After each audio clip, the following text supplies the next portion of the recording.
uno piensa en el Monte Hermón, quizás solo se imagina una montaña más en un mapa antiguo, ¿verdad?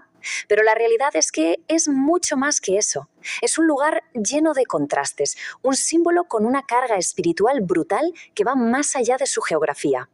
Así que bueno, vamos a meternos de lleno en la historia de esta montaña tan especial. Fijaos en esta imagen que usa la Biblia, el rocío del Hermón. La usa para describir nada más y nada menos que la bendición suprema, la unidad, la vida en abundancia. Es que es una de las metáforas más potentes de los Salmos, de verdad. Pero claro, aquí surge la pregunta, ¿por qué el rocío de esta montaña del Hermón? ¿Qué la hacía tan especial? Y esa es exactamente la pregunta del millón que vamos a intentar responder. Porque detrás de lo que parece una simple línea de un poema, se esconden historias de vida, de muerte, de poder divino y de un conflicto espiritual tremendo. Para llegar a entender la bendición es que no queda otra. Primero tenemos que entender la montaña. Vale, pues vamos a empezar por lo más evidente, por lo físico, por su papel tangible. Porque antes de ser cualquier tipo de símbolo espiritual, el Hermón era, y ojo, sigue siéndolo, una fuerza de la naturaleza. Una fuerza clave, absolutamente crucial para la vida en toda esa región. Estamos hablando de 2.814 metros, o sea, es el punto más alto de toda la zona. Una cumbre que te quita el aliento y que, claro, domina todo el paisaje.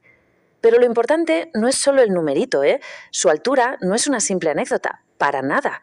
Es la clave de su poder para dar vida. Y es justo aquí donde la cosa se empieza a poner interesante, donde la geografía conecta con la teología. A ver, está ahí, en esa triple frontera entre lo que hoy es Líbano, Siria e Israel. Es un mazacote de piedra caliza que está nevado prácticamente todo el año.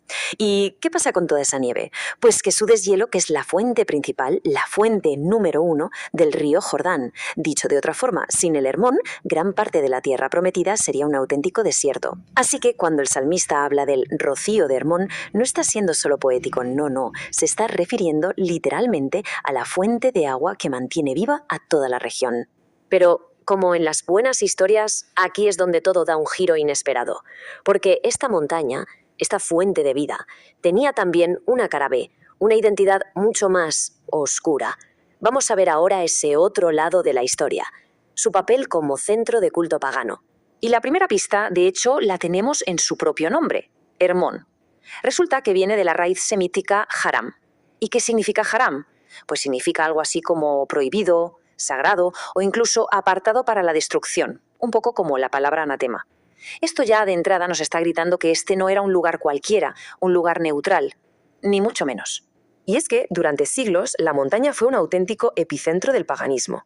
Se le llamaba Baal Hermón, porque se creía que era el hogar del dios Baal.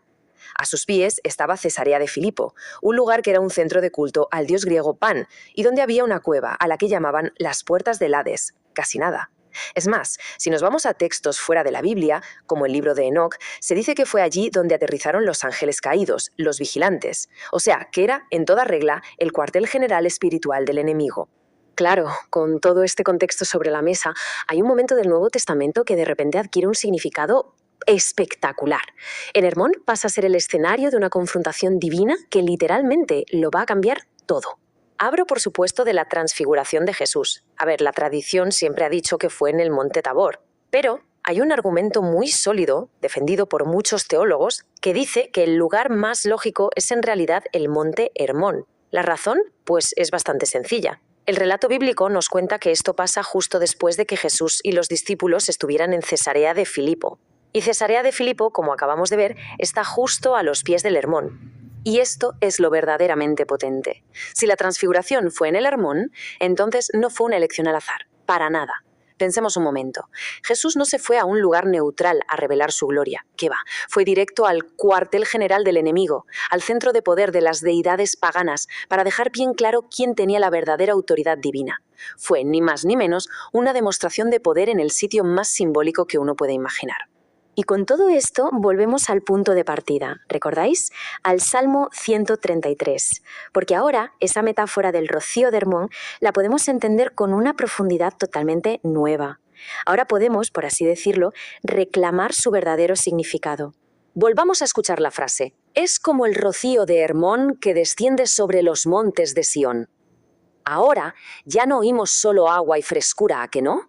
Ahora lo que oímos es la historia de un lugar que era, a la vez, la fuente de la vida física y un bastión de oscuridad espiritual. La historia de un lugar que fue reclamado por el poder de Dios. Entonces, ¿cuál es el significado completo de esta bendición? Pues se despliega ante nosotros casi como una historia. Primero, el rocío, que es el poder de Dios, abundante, que da vida. Segundo, ese poder fluye desde lo más alto, desde el majestuoso Hermón, para llegar, y este es el tercer punto, hasta el corazón de la adoración, hasta Sión, hasta Jerusalén. Lo que el salmista nos está diciendo es que la unidad del pueblo de Dios es tan potente que desata una bendición que fluye igual que el agua del Hermón. Una bendición que nace en el lugar del gran conflicto espiritual, pero que desciende para unir y sostener a todos en el lugar de la adoración verdadera. La historia del Hermón es fascinante porque nos enseña que los lugares tienen memoria, ¿no? Y que los símbolos más poderosos muchas veces nacen del conflicto. Y claro, esto nos deja con una pregunta flotando en el aire. ¿Cuántas otras historias así se esconden detrás de los nombres que leemos casi sin pensar en los textos antiguos?